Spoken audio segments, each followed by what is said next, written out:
Suara trompet upacara telah lama meredup. Karpet merah di istana kini hanya dilewati oleh petugas kebersihan dan rombongan turis yang berfoto dengan senyum kaku di depan gerbang. Wajah-wajah pengawal yang dulu membeku penuh wibawa telah digantikan oleh wajah-wajah baru, dan nama Supardan perlahan mulai menjadi kenangan.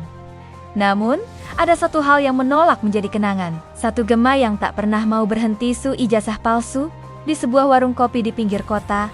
Aroma robusta yang kuat bercampur dengan bisik-bisik yang tak kalah pekat. Di sudut ruangan, Pak Budi, seorang profesor sejarah yang kini memilih menjadi aktivis, menggerakkan jari jarinya di atas layar ponsel. Di hadapannya, seorang jurnalis muda bernama Raka, matanya penuh gairah. "Kita tidak bisa berhenti, Raka," kata Pak Budi. Suaranya pelan namun penuh keyakinan. "Isu ini bukan soal Supardan lagi. Ini soal fondasi bangsa. Jika seorang pemimpin bisa membangun kekuasaannya di atas kebohongan, apa yang tersisa dari integritas kita?" Raka mengangguk. Dia telah menulis beberapa artikel tentang hal ini, namun selalu menemui jalan buntu. Ada dinding tak kasat mata yang menghalangi. Setiap kali isu ijazah ini diangkat, selalu ada kelompok pembela yang datang dengan argumen yang sama. Sudahlah, beliau sudah tidak menjabat. Seolah masa lalu bisa dikubur begitu saja. "Tapi Pak," ujar Raka, "bagaimana bisa beliau melangkah sejauh itu dari wali kota, gubernur, hingga presiden? Tidak ada yang curiga?" Pak Budi tersenyum getir. "Begitulah cara politik bekerja. Kekuasaan punya cara untuk menumpulkan mata dan menutup telinga banyak orang. Tapi bisikan itu, Raka, ia akan selalu ada. Seperti hantu yang enggan pulang. Ia akan terus menyelinap di ruang-ruang diskusi, di meja warung kopi, hingga ke layar ponsel setiap warganet. Ia adalah pengingat bahwa kebenaran, sekuat apapun ia ditutupi, akan selalu mencari jalan untuk kembali ke permukaan." Sementara itu, di sebuah rumah mewah di kawasan elit, Supardan duduk di ruang kerjanya. Jendela besar di belakangnya memperlihatkan pemandangan kota yang terhampar di bawah. Lampu-lampunya berpijar seperti bintang di langit malam. Di atas meja, tabletnya menampilkan sebuah berita.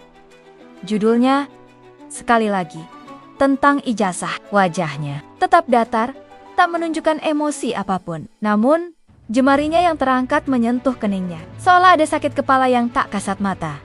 Seorang ajudan senior, Tuan Harsono, masuk dengan langkah pelan. "Bapak, isu itu kembali ramai. Apakah perlu kita turunkan tim media untuk meredamnya?" Supardan tidak menjawab. Dia hanya menatap keluar jendela. Hening. Di luar sana, di bawah pijaran lampu kota, jutaan orang hidup dengan narasi tentang dirinya.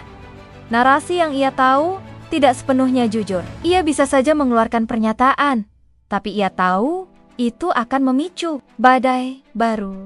Ia telah terlalu sering menggunakan kebohongan kecil untuk menutupi kebohongan yang lebih besar.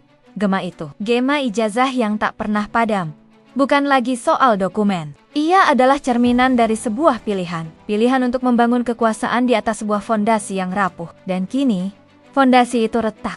Bukan karena pukulan dari luar, melainkan karena bebannya sendiri. Bagi seorang aktor, panggung adalah segalanya. Bagi Supardan, panggung itu adalah kekuasaan. Bagi mereka yang mencintainya, ia adalah pemimpin sederhana yang peduli rakyat. Bagi yang lain, ia hanyalah seorang aktor dengan naskah yang rapi.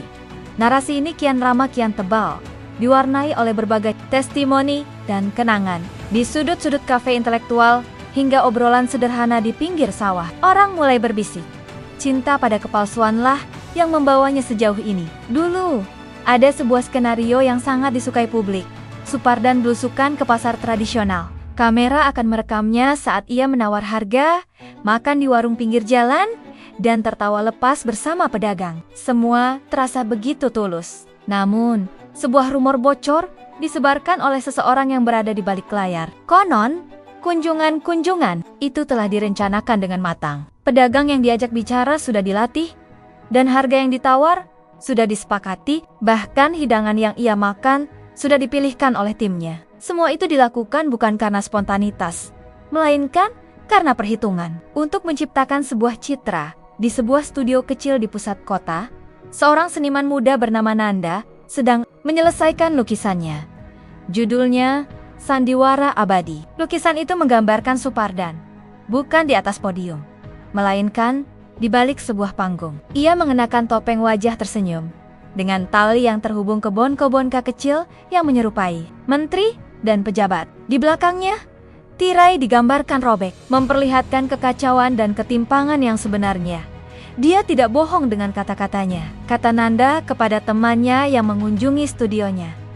Dia bohong dengan keberadaannya. Dia menunjukkan bahwa kekuasaan bisa menjadi sebuah lakon. Selama kita percaya pada aktingnya, kita akan terus buta terhadap kenyataan. Di bawah narasi ini, jurang kepercayaan semakin dalam. Jurang antara kota-kota manis di podium dan realitas getir yang dirasakan rakyat. Jurang antara citra pemimpin sederhana dan gaya hidup kekuasaan yang tak sederhana. Jurang ini membelah bangsa menjadi dua. Mereka yang masih memegang teguh pada narasi dan mereka yang sudah muak, yang merasa telah lama disuguhi fata morgana, waktu terus berjalan. Seorang pemimpin baru telah menghuni kursi tertinggi. Wajah-wajah baru terpampang di istana, dan lagu kebangsaan tetap dikumandangkan seperti biasa. Namun, di balik tirai, ada bayangan yang tak mau pergi. Seringkali, seorang menteri membuat pernyataan yang mengejutkan, sebuah keputusan penting yang terasa aneh. Belakangan diketahui, keputusan itu bukan datang dari presiden baru, melainkan dari sebuah telepon atau pesan singkat dari rumah Supardan. Publik bertanya, mengapa ia tak mau berhenti? Mengapa ia masih bertingkah seolah kekuasaan itu miliknya? Kenyataannya, Supardan tidak pernah benar-benar pergi. Ia hanya berganti peran, dari pemain utama menjadi sutradara. Ia masih mengendalikan benong-benong kekuasaan yang tak kasat mata. Ia memiliki jaringan loyalitas yang dibangun selama bertahun-tahun, dan kini jaringan itu menjadi alatnya untuk mengendalikan dari jauh. Sementara itu, putranya, Aryan, yang memimpin sebuah partai politik kecil, berada di persimpangan jalan. Ia ingin membuktikan diri keluar dari bayangan ayahnya dan membangun kekuatannya sendiri. Namun, ia tahu jalan itu tak akan pernah mudah. Dalam sebuah pertemuan privat yang tegang, Aryan berbicara dengan ayahnya. "Ayah, sudah cukup, biarkan presiden baru bekerja," kata Aryan. Suaranya dipenuhi frustrasi. "Jika ayah terus begini, orang-orang tidak akan pernah melihatku. Mereka hanya akan melihat ayah di belakangku." Supardan menatap putranya dengan tatapan yang sulit. "Diartikan, kamu masih muda, Aryan. Politik tidak semudah itu. Kekuasaan adalah tentang pengaruh, bukan hanya tentang jabatan. Aku memberimu jalan. Sekarang, tugasmu untuk menjaganya." Aryan merasa tercekik. Ia tahu, ia butuh dukungan ayahnya. Namun ia juga sadar bahwa bayangan itu akan selamanya menutupi dirinya. Ini adalah dilema yang dihadapi banyak putra-putri pemimpin. Mereka diberi warisan kekuasaan, tetapi di saat yang sama, mereka harus berjuang untuk identitas mereka sendiri. Di balik layar, panggung wayang terus berjalan. Para aktor di depan mungkin sudah berganti, tetapi bayangan dalangnya tetap menguasai layar. Akhirnya, semua drama ini menuntun kita pada pertanyaan yang paling mendasar. Bagaimana dengan rakyat? Di tengah hirik pikak, isu ijazah, kabinet ilusi, dan bayangan kekuasaan, ada realitas pahit yang tak bisa disembunyikan. Kemiskinan. Di sebuah desa yang jauh dari hiruk-pikuk kota, Ibu Siti, seorang janda dengan 3 anak, sedang menghitung uang. Yang ada di dompetnya kurang dari Rp20.000. Jumlah yang menurut Lembaga Statistik Negara sudah cukup untuk membuatnya tidak lagi masuk kategori miskin. Ia menghela napas. Dengan uang segitu, ia harus membeli beras, minyak, dan tempe untuk makan siang dan malam. Tak ada daging, tak ada susu, bahkan untuk telur pun seringkali ia harus berpikir ulang. Mereka bilang, "Aku tidak miskin," gumamnya pada dirinya sendiri. "Tapi setiap malam, aku berdoa agar anak-anikku tidak kelaparan." Di panggung yang berbeda, Pak Budi, profesor yang tak kenal lelah, sedang berbicara di sebuah forum kecil. Ia menunjukkan 2 grafik. 1.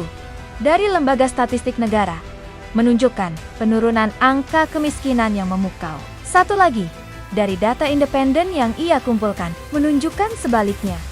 "Mereka ingin kita percaya pada angka-angka mereka," kata Pak Budi. Suaranya menggelegar. "Mereka ingin kita percaya pada definisi mereka tentang kemiskinan. Tapi, kenyataannya, standar dunia adalah $3 per hari. Itu jauh lebih realistis dari yang mereka katakan." Mereka menciptakan sandiwara statistik untuk menutupi sandiwara kebijakan. Malam itu, di rumahnya yang sepi, Supardan membaca laporan tentang forum tersebut. Ia melihat nama Pak Budi dan melihat beberapa foto warga yang hadir. Di salah satu foto, ia melihat wajah seorang ibu tua. Matanya penuh keputusasaan. Supardan tidak mengenali wanita itu. Tetapi, matanya terasa familiar. Mata yang pernah ia lihat di wajah-wajah rakyat yang ia sapa di pasar. Mata yang penuh harapan, yang kini dipenuhi kekecewaan.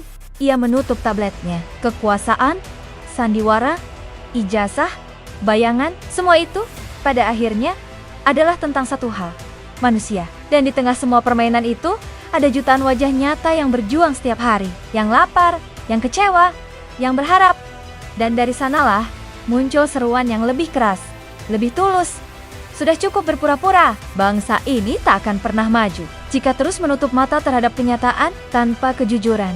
Tanpa keberanian menatap fakta, masa depan akan tetap kabur. Sebuah cermin buram dari masa lalu yang tak pernah selesai.